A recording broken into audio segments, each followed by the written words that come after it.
Tell me where I'm going to die so I never go there. The sentence above describes a superpower few people have.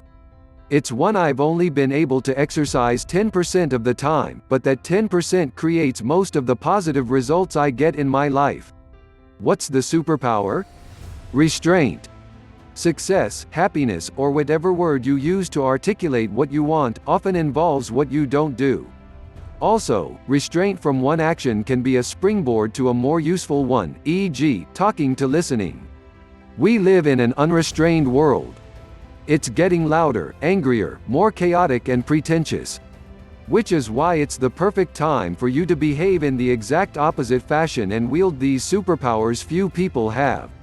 Hide your intelligence. A know-it-all is a person who knows everything except for how annoying he is.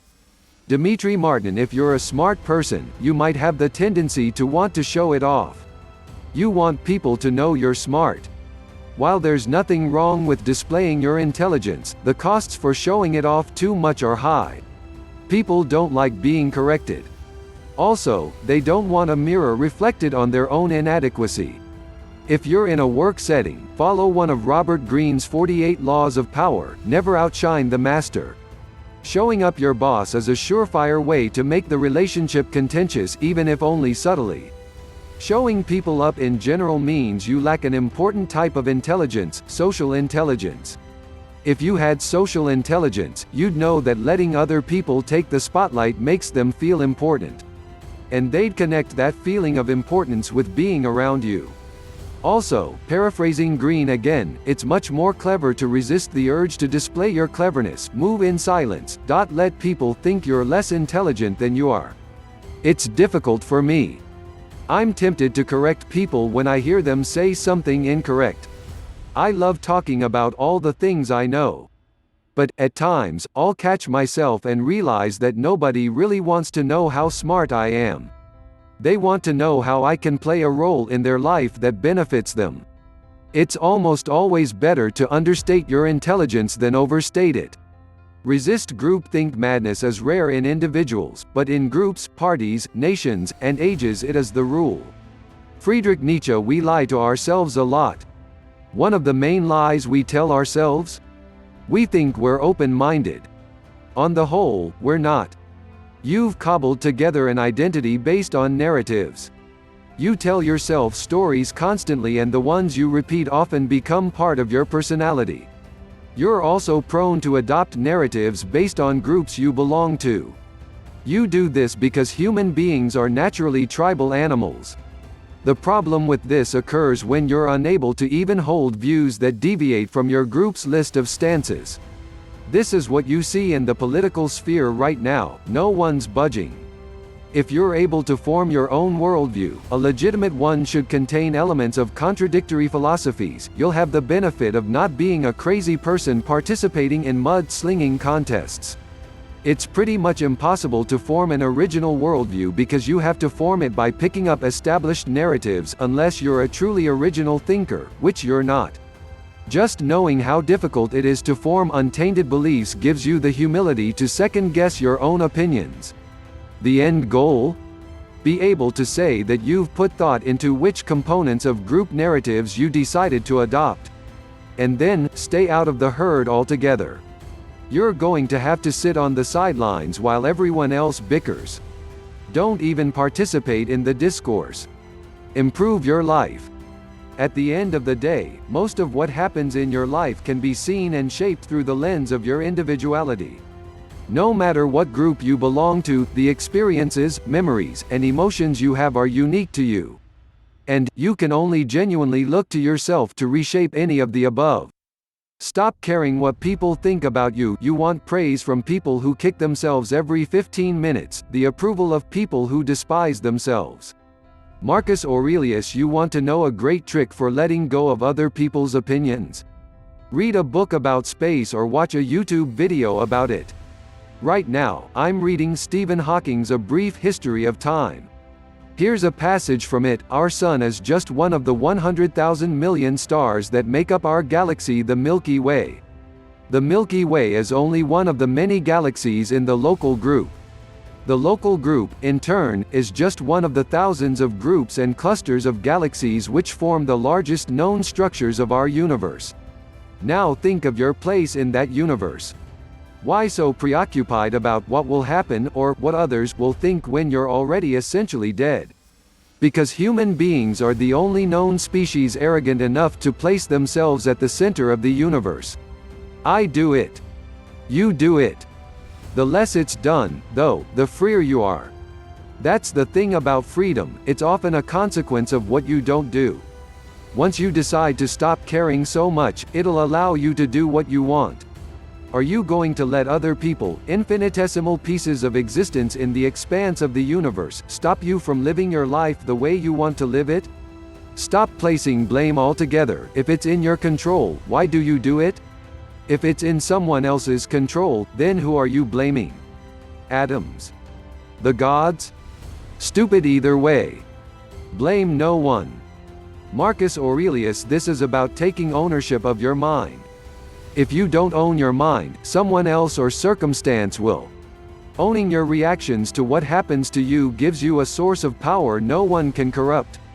Like most of us, I get angry when someone slights me or treats me unfairly.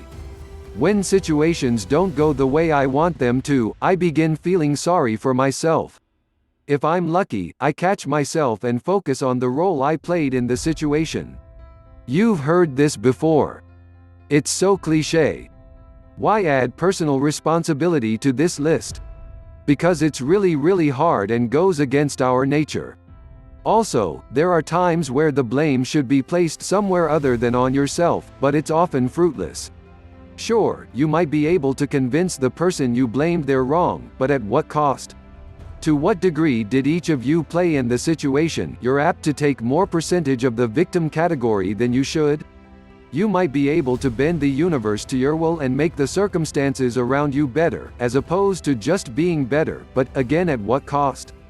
In my life, at least, I've seen that foregoing the blame game is a net positive 99% of the time.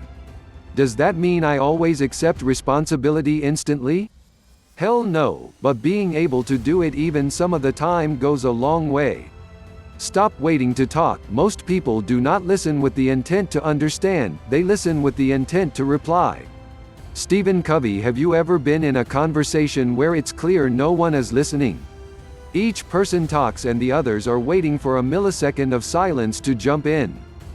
This entire post has been about dialing back your tendencies. Why is that important? When you're a little more restrained in your actions and your thoughts, you become a better observer.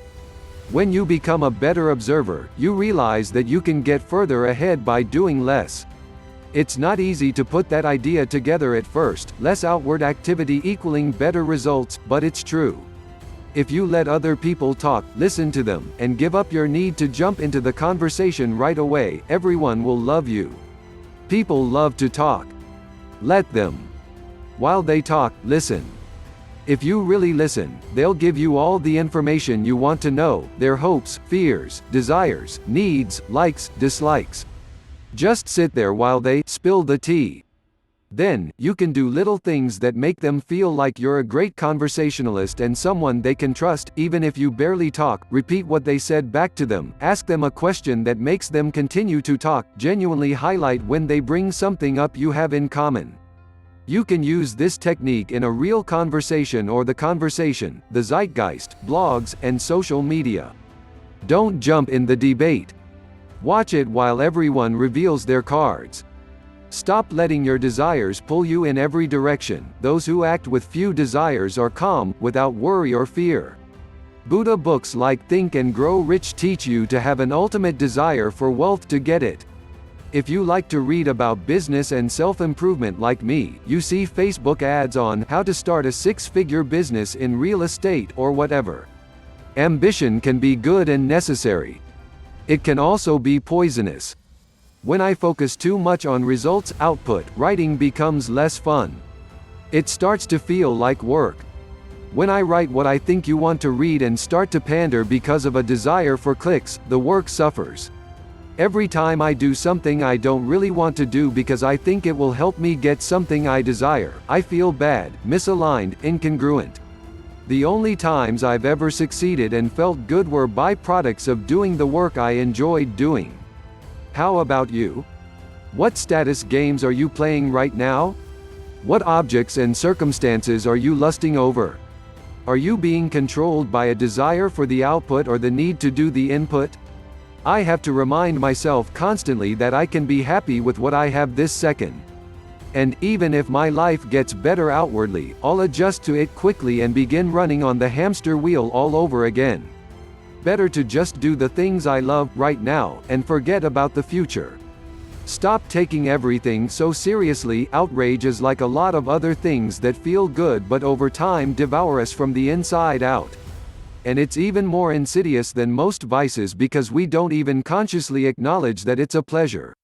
Tim Kreider imagined a society where everyone tended to their own well-being first before shouting into the sky about the government or what's on the news. What if we stopped watching the news altogether? If we did that, we'd realize, while things are nowhere near perfect, the sky isn't falling. It isn't. It isn't. You can probably see this in your own life. The things we tend to take seriously at a high level, e.g., will we go to war with X, there's always an X, have little to do with what's going on at the ground level, otherwise known as our actual life. I stopped reading the news and going on Twitter all the time. It's not real life. I realized I was getting riled up over nothing. Also, even if the situations were as dire as I thought, my tweets weren't going to fix the situation. All the while there were plenty of things in my own life that needed tending to. Get out of the outrage, if it bleeds it leads, machine right now. It's not worth your sanity. Then, even in your own life, try to stop taking everything so seriously. Focus on your career, but don't make your career your life. Be prudent, save, budget, but don't become a worrywart. Spend time with your friends and family without worrying much about anything beyond them. I've said this many times. From the perspective of the universe, you're dead. Clutching on the steering wheel of life gives you the illusion you have control. You don't, really. Just live.